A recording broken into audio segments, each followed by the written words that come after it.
What is causing this ADHD? Oh, well, that question is always asked, but unfortunately, no exact cause has been found for ADHD. But some theories have been put forward. For instance, genetics. It has been found that it runs in families. You find out that in a family with a very hyperactive child, a child with ADHD, a sibling in another family related, a cousin, would have had such a problem. Then also, it has been postulated that some problems in pregnancy, use of alcohol or drugs in pregnancy can also cause this, or even problems during birth. Others are children who are exposed to some form of abuse early on in childhood, and all these are environmental factors. It's essentially factors. A brain thing. Yes, it's a brain thing, but the exact cause has not been found. Can trauma cause it, as in physical trauma? Yes, any form of brain injury. That's why I said use of alcohol or all other substances in pregnancy could affect the brain of the child and could also cause and falling down, for example. Yes, and maybe in a very young child. Yes, those things have been postulated to be things that can. Then even children who are born prematurely, because you know the organs, things won't have been properly developed. Even children who had low birth weights, who were, those have also been said to be prone to it. Okay, now there's what we call a tantrum. Yes. Some little children just throw themselves on the floor, begin to scream, pull their hair, just make a lot of noise. Yes. Is this ADHD or is it's a normal thing? No, a tantrum would occur in certain situations and it won't be continuous. I mean, it will occur in certain situations. But when we see ADHD, when you see the mother of a child with ADHD, she's usually very exhausted, completely. You see her tell you, "Doctor, I'm tired. I can't control this boy. I can't control this girl." So usually, it's different from a tantrum in that it is continuous and more severe. Okay. Now, it's more in boys than girls. Yes. Has there been any reason postulated for that? Well, the reason postulated is that for boys, boys generally are hyperactive, ordinarily. Is it possible, for example, that they're just detecting it in boys? That's what I was going to say. They are just, because the boys tend to be much more hyperactive, they detect it more in boys. Then it has also been postulated that I told you it's classified in 3 forms. So the inattentive type may be missed because the child is not so hyperactive, it's just inattentive. But when it comes to the grades, that's where you can pick it. So that inattentive type has been said to be more common in girls, which is why it may not be picked.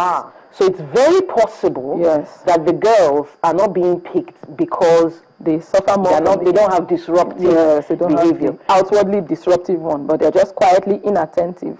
And the child who is inattentive will relate fairly well with his or her peers in class too, compared with the hyperactive child who even gets on the nerves of other children as against normal play or normal activity. But is it possible that some of these children are brilliant, make good grades? Yeah, for the hyperactive type, who are strictly hyperactive with no inattention, they could cope. They could cope and do fairly well. Okay, since the cause is not known, how is it handled? Okay, well, for ADHD, we want to, first of all, get the child calm enough to listen, calm enough to learn in school. So we usually, of course, for children generally, when treating children, we want to use a combination of medication and other therapies. So for medication, we usually use a stimulant medication. Okay, we'll have to come back to that medication because that is in-depth, and we have to go on a break now. We're going on a quick break. We'll be back in a minute. Stay with us. Welcome back. We're talking about attention deficit hyperactive disorder. We have to be careful calling it or we stumble on it. And we're back from the break. It's time for you to call in with your questions and your contributions. And the number to call is 0808 054 2233. That's 0808 054 2233. While we continue the conversation with Dr. Nwigwe. You said what is noticed about the parents is that they are exhausted. Exhausted, yes. For the hyperactive type. Child, yes. Okay. Yes. But the person whose child has just thrown a tantrum is not necessarily exhausted. No, because Okay. it comes once in a while and is not sustained. And you were talking about a combination of drugs and Yeah. other things. Therapies. First of all, what do these drugs do?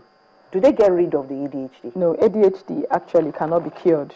We can only try and control the symptoms so that, like I said before, so that the child could calmly learn in class and follow his peers and relate normally with other children without being a nuisance to them.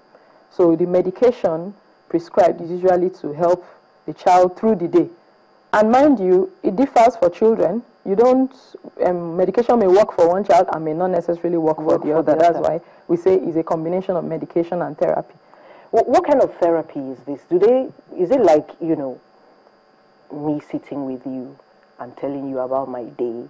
Okay, or well, that kind of thing. Well, therapy involves educating the parents, first of all, at least once they know that this is not normal, this is a problem that can, that's where we start from, educating the parents and then educating them on behavioral changes in the child. For instance, we encourage parents to reward good behavior in a child.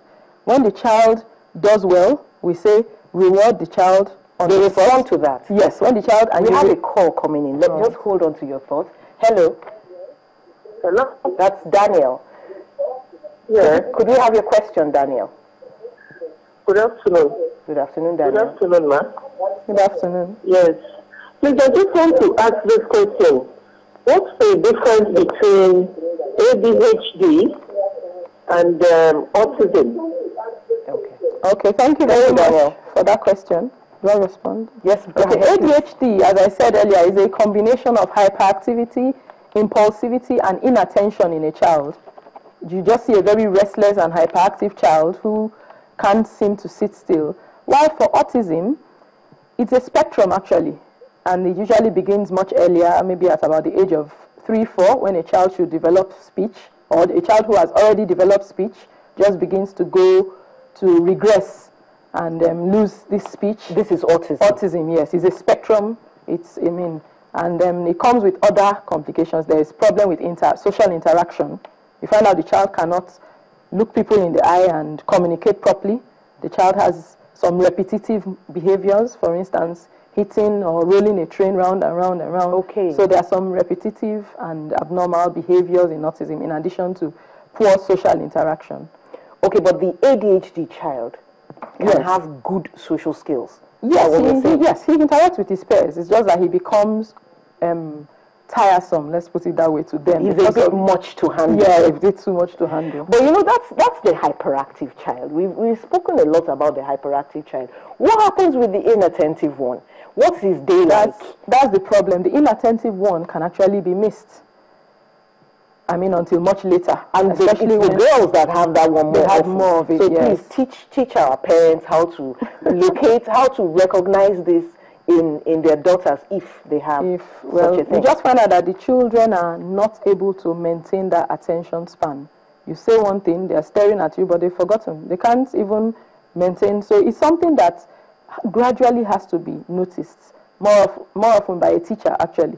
The parent may have noticed at home that you give an instruction. Yes, they dream a lot. That's why it's actually said to be more common in girls, because even in adulthood, ADHD can continue up to adulthood. In adulthood, even the females don't present with the hyperactivity and so much of restlessness. They rather feel overwhelmed and lost, daydreaming, things like that. So for the inattentive type, it's a bit difficult, but over time, it's something that will be observed. Okay, does this therapy improve the attention span? Yes, there are therapies to help the child focus more. For instance, if a task you break down tasks into smaller tasks rather than